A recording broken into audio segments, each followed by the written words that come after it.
Hey everybody, this is GGB. Today we're going to be talking about the Thursday night football game. At 7:20 we got the Rams sitting at 3-1, traveling to the Seahawks, who are now 2-2 after a win last week against the Niners. Rams favored by 2.5 points in this game on Fox. I lost my first... Sorry guys, I have like a really bad throat thing going on. I know, it seems like I just go from sickness to sickness, but yeah, no, that's what's been going on for me lately. I've been going on from sickness to sickness, and this throat thing, honestly, it hurts really bad. It's like every time I swallow, it's like a stabbing pain. Anyways, enough about me. Actually, let's talk about me a little bit more. I got my first Thursday night football pick last week wrong. The last 3 weeks, I'd gotten them perfect. I think I got the spreads right. I get the games right. I'm 4-0 with the spreads, but unfortunately I picked the Jaguars to win last week, which just did not happen. The Bengals were able to pull that one out in the end. The Rams, though, in this game, the Rams are coming off a really heartbreaking loss, but if you look at the team, outside of the injury to Cam Akers at the beginning of the year, they're not suffering that many injuries this year. They have Tremaine Ankrum, who's like a backup offensive guard for them, I think. It was a 7th round 2020 pick.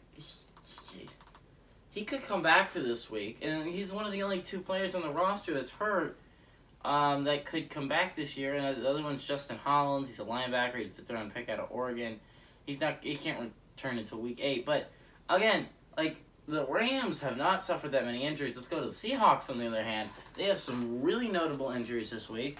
I'm sure everyone knows that Rashad Penny has been hurt. Went on to IR this week with his calf injury. As soon as he can come back is week 7. But the troubling thing at the running back situation is Chris Carson did not play this week with a neck injury. He's always questionable for this week. And the replacement then would be Alex Collins, which Alex Collins has not done bad. Actually, he was really good against the Niners last week. But it's really ideal for everyone that Alex Collins sticks in his number 2 role, Chris Carson in the 1 role, because, you know, when Alex Collins moves up to the 1 role, you got to move up someone else to the 2 role, which would be either Travis Homer or DJ Dallas. Travis Homer right now is ahead of him on the depth chart, and let's be honest, Seahawks fans, I don't really want Travis Homer to be my number 2 back, but that's what we could have. Dwayne Eskridge suffered a concussion last week. He's going to be out for this game. The replacement's going to be Penny Hart, so he's going to fill in that number 4 receiver role behind DK Metcalf, Tyler Lockett, and Freddie Swain. Penny Hart's, if you didn't know, a 2nd-year player out of Georgia State. Defensive end Benson Mayowa has had a neck injury. He had a full practice on Wednesday, but he's listed as questionable for this game. He's not a starting defensive end, if you didn't know. He's a backup defensive end, more of a depth player for the Seahawks. And then tight end Jordan Everett will be out for this week with a COVID-19 positive. So that means Will Dissly, like everyone knows, the guy out of Washington a couple years back, is going to be starting in place of Gerald Everett. So the Rams are coming off a heartbreaking loss, which is like against the Cards. But like when I say heartbreaking loss, like they got crushed by the Cardinals, but the Cardinals are a really good football team this year. So I don't think the Rams should be that embarrassed. And we all knew at some point, you hope your team wins every week. Eventually, they're going to lose, unless you're like the Miami Dolphins. They're going to lose eventually.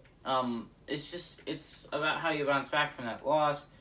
Seahawks bounced back from their 1-2 start with a very good win against the Niners this week. Unfortunately for the Niners, that is, Jimmy Garoppolo got hurt. You're throwing a rookie QB in a situation that's not ideal to begin with.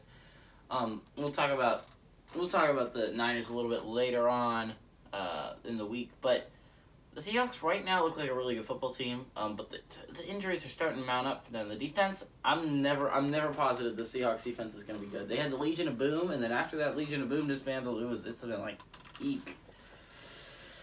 Whew. It's not good. But sorry, again. I love the Rams. I've been saying from the beginning I love the Rams. I'm a little bit worried about their run game still because, to me, it's just Darrell Henderson and Sony Michel have not been popping off. Like I hoped Cam Akers would this year. But we're looking at it. The Rams, I still think you have Matthew Stafford, who's really good. through the air. Obviously, the passing game, you have some really great threats in Robert Woods, Cooper Kupp, and Deshaun Jackson. And not to mention Van Jefferson, who's coming off the bench, being a little slot player, and he's doing really well in his role. And not to mention Tyler Higbee, who's very phenomenal in his tight end 1 role. I love the Rams on offense. The Rams defense is also very solid. Hawks offense has been a little bit up and down for me. Obviously, like they said in the last game I was watching, they had the best first half offense and the worst second half offense. And like one of the worst second half offenses. It's insane how good they flipped the script last week. Had a very good second half. They did not have a good first half against the Niners. I'm worried about all these injuries mounting up. The fact is, I don't think you can have your number 1 and number 2 running back go down at the beginning. They were your number 1 and number 2 heading into the year, and Chris Carson and Rashad Penny. Now you're going on to Alex Collins, who's a very good player. 5th-round pick out of Arkansas in 2016. He was with the Ravens for a good amount of time. He's solid. But I feel like there's going to be a little bit of drop-off in talent, which means you're going to rely on Russell Wilson more, which isn't horrible. But also you're losing Gerald Everett and Wayne Eskridge. I feel like these injuries are going to start mounting up for them. Rams have been really lucky injury-wise, outside of the Cam Akers injury. I'm picking the Rams to win this game. Plus, the Rams were my Super Bowl pick. I'm in love with the Rams. Give me the Rams to win and cover this spread.